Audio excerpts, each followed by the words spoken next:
Budget में बिहार कांग्रेस को नहीं आया रास। नमस्कार, आप आर्यन खबर देख रहे हैं। मैं हूं परमवीर सिंह। कल देश का बजट केंद्र की सरकार ने पेश किया और संसद में बार बार बिहार का नाम आया और कहीं ना कहीं यह कह भी सकते हैं कि बिहार के लोगों का ख्याल भी रखा गया। लेकिन बिहार के नाम आने से कांग्रेस के कुछ नेताओं को पेट में दर्द होने लगा है, या यूं कहें कि उन्हें बहुत दुख हो रहा है कि इस बजट में बार बार बिहार का नाम क्यों लिया गया। लेकिन दूसरी तरफ महागठबंधन में शामिल और बिहार में जो पार्टी लीड करती है यानी कि आरजेडी, बिहार के नेता प्रतिपक्ष तेजस्वी यादव कह रहे हैं कि बिहार को तो कुछ मिला ही नहीं है, बिहार को फिर झुनझुना थमा दिया गया है। तो आप ही बताइए कौन सच बोल रहा है और कौन झूठ बोल रहा है। कांग्रेस के एक बड़े नेता हैं जो कि देश के पूर्व वित्त मंत्री भी रह चुके हैं, उनका नाम है पी चिदम्बरम। वो कह रहे हैं कि यह जो बजट है वो सिर्फ बिहार के वोटरों के लिए लाया गया था। वो उस बिहार के लिए लाया गया था जहां मात्र 3,500 करोड़ का राजस्व आता है। माने कि उन्होंने यह तंज किया कि बिहार जो गरीब है, जहां के लोग कम टैक्स देते हैं, आखिर उस बिहार का इतना ख्याल क्यों रखा गया। इसके अलावा कांग्रेस के सांसद मनीष तिवारी भी पीछे नहीं रहे। उन्होंने कहा कि मैं समझ नहीं पा रहा हूं कि भारत सरकार का बजट था या बिहार सरकार का। उन्होंने कहा कि क्या आपने वित्त मंत्री के पूरे बजट भाषण में बिहार के अलावा किसी अन्य राज्य का नाम सुना। वहीं कांग्रेस के आधिकारिक ट्विटर हैंडल से भी बजट में बिहार को दिए गए महत्व पर सवाल उठाया गया।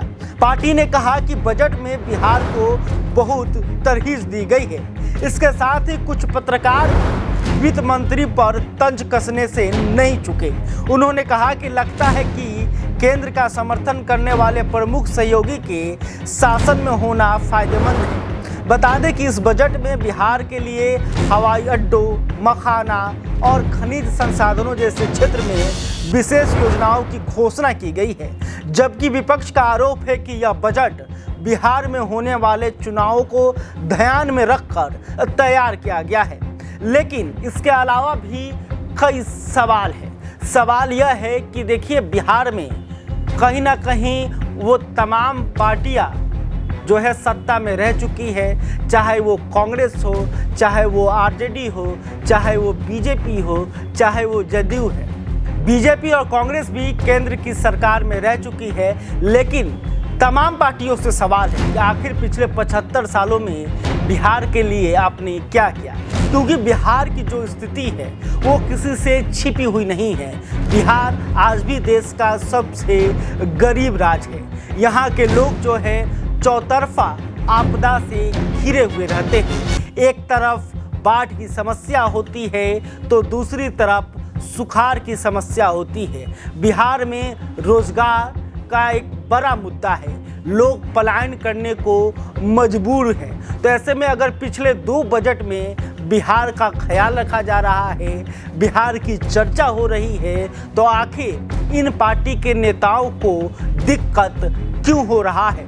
आपको बता दें कि झारखंड जब से बिहार से अलग हो गया है तो बिहार के पास कोई बड़ा उद्योग भी नहीं है, कोई कल कारखाना भी नहीं है, कोई खनिज और खदान भी नहीं है। तो आखिर बिहार के लोगों की गलती क्या है। कहीं ना कहीं केंद्र की सरकार में चाहे जो भी पार्टियां रही हैं, उन्होंने बिहार को नज़रअंदाज किया है और यह सच्चाई है। तो इसलिए अगर बिहार को कुछ मिल रहा है तो इसकी आलोचना करने से अच्छा यह होता कि आप इसकी तारीफ करें।